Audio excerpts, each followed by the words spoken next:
15.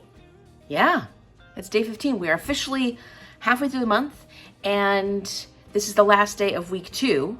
So to update you, I have finished Lakesedge, and I've got 12 minutes left. So I've got 12 minutes that I'm going to use to read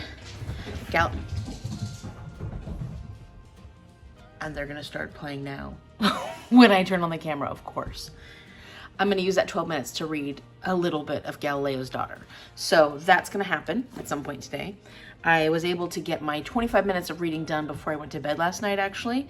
And then I started my hour this morning before I got out of bed. And I finished Lakesedge. And how to rate this? Because I really started seeing, and I don't think it's because I was reading the reviews. Like, I read the reviews to kind of get an idea of why people rated it lowly. But I really enjoyed this from the get-go. I enjoyed a large portion of this, but I do see how the repetition starts slowing things down towards the end of this, maybe the last quarter or third of this, and how the plot being so simplistic really did slow the pacing down. So although I was enjoying a lot of that,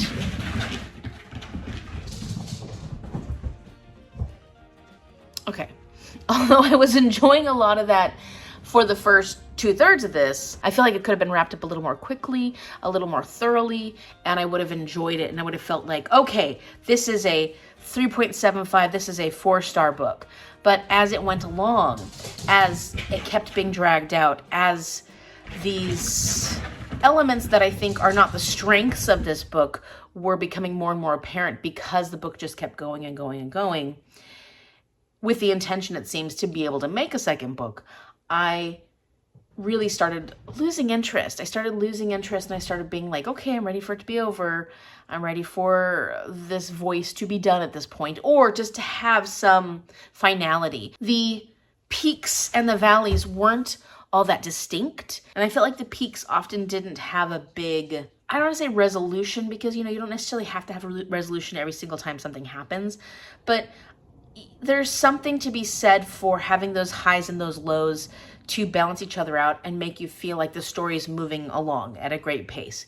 And this one really started slowing down. It started being the same thing over and over again, which would have been fine if there were some really strong, like, moments, in my opinion. Or it wouldn't have been okay. I don't know. I was annoyed by the end of this, because you do need to read the second book. There isn't a great resolution. Things aren't finished. And it slows down so much at the end of this that you're like, but I don't really want to go on to another book.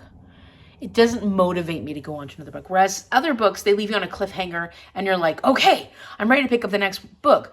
But we dragged our feet to get to the very end of this. And then it's like, well, I have to go on to the next one? When there was plenty of time to resolve this one, I felt. So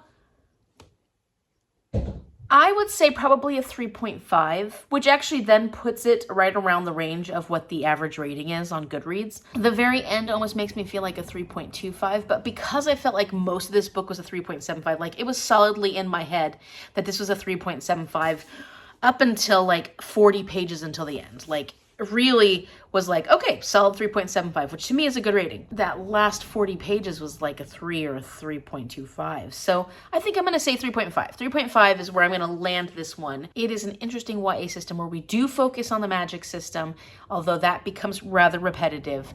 And it is fairly simplistic in a lot of ways. We don't have a lot of information on the details of it. But for YA, I don't expect that too much. I think that it has great atmosphere. I enjoyed the characters. I didn't fall in love with the characters, but I enjoyed the characters.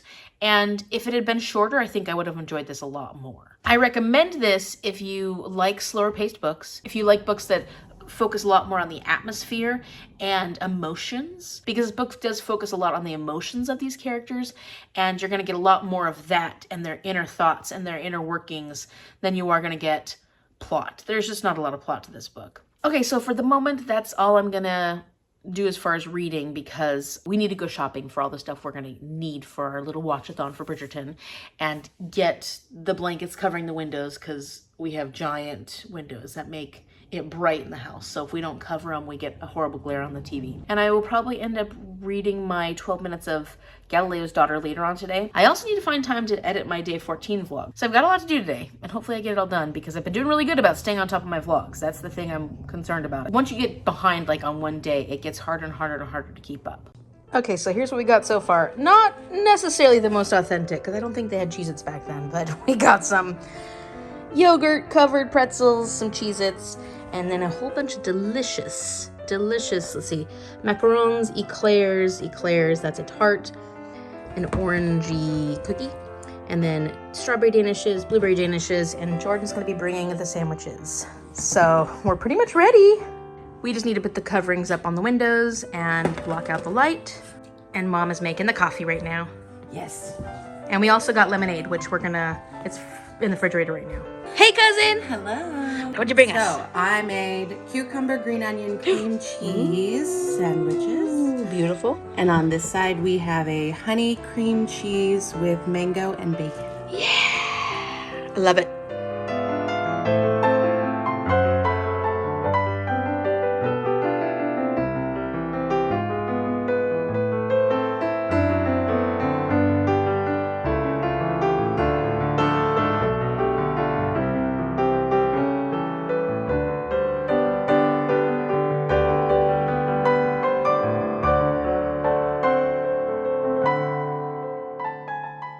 Okay, so we had our watch-a-thon. It was wonderful. So much fun. It was so much fun. You know, I don't want to give any spoiler thoughts about Bridgerton Season 3 Part 2, but I will say some of my thoughts about Part 1 work for Part 2 as well.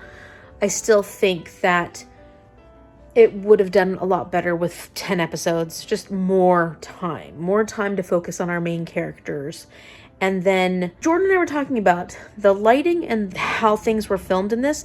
The lighting was really weird this season. And I feel like a lot of the shots, how they filmed certain scenes, I feel like the way they filmed it in the previous seasons, you were able to focus a lot more in depth or in detailed or close up on our main characters, their facial expressions, things like that.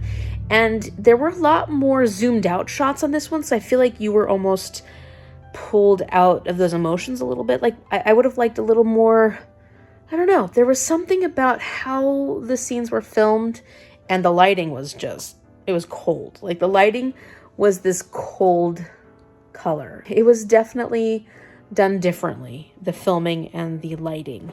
And so wasn't as crazy about those changes. I mean, there were moments where we were like, or like, screaming at things. So we had a great time watching it. Now that my vlog for day 14 is in the process of rendering, it's all done. I've done the editing. I'm going to go ahead and get my final 12 minutes done for the day by reading Galileo's Daughter. So I'm coming back to this on page 208. And I probably won't get very far in 12 minutes, but I wanted to spend that time, you know, I'm committed to my hour a day. I wanted to spend that time working on one of my 1 week, 1 shelf books. So here I am working on this, and it'll be fun to get back into this. I do find it fascinating, and it is on a subject matter that I enjoy. So this has been a really fun read so far. All right. I have finished my final hour of week 2. And yeah, I only made it a few pages. Actually, I think I'm up here. So yeah, I'm on page 213. You know, and I was able to read a little bit in 12 minutes. And I'm going to keep working on this.